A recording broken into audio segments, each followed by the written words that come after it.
35 વર્ષની મહિલાએ થાઇલેન્ડમાં સૌથી મોટું કૌભાંડ આચર્યું છે. એવું કૌભાંડ જેણે આખા દેશની શ્રદ્ધાને હચમચાવી નાખી છે. પહેલા બૌદ્ધ સાધુઓને વાસનાના જાળામાં ફસાવ્યા હતા, વાદાજનક વિડીયો બનાવવામાં આવ્યા હતા અને પછી બ્લેકમેલિંગનો સિલસિલો શરૂ થયો હતો.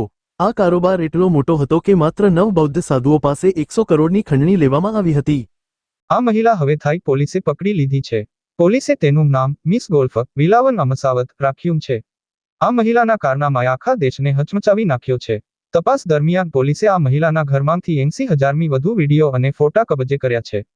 તેના આધારે બૌદ્ધ સાધુઓને બ્લેકમેલ કરીને પૈસા પડાવવામાં આવી રહ્યા હતા. અત્યાર સુધીમાં પોલીસને ઓછામાં ઓછા 9 આવા સાધુઓ મળી આવ્યા છે, જે વિલાવન અમસાવતની જાળમાં ફસાયા હતા.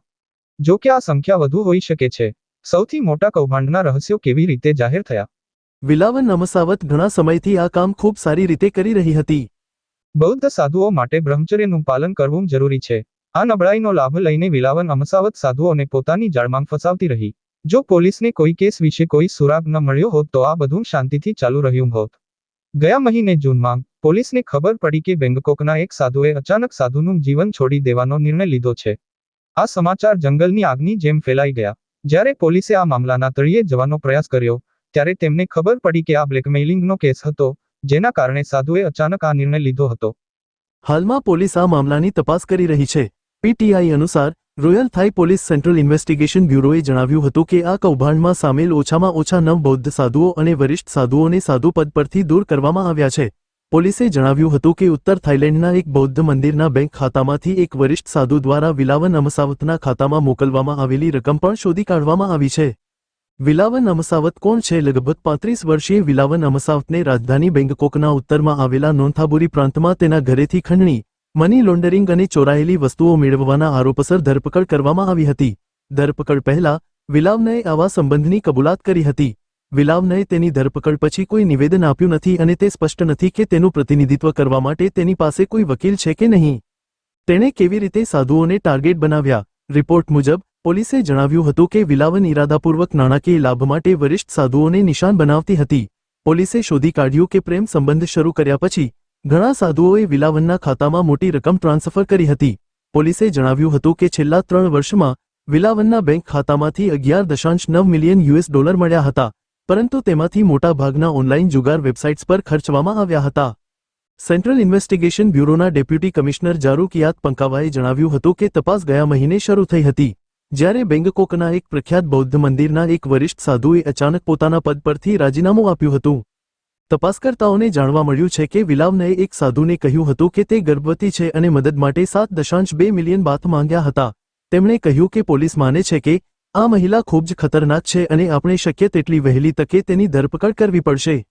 એવા અહેવાલો પણ છે કે વિલાવનના ફોન પર હજારો ફોટા અને વિડીયો મળી આવ્યા છે.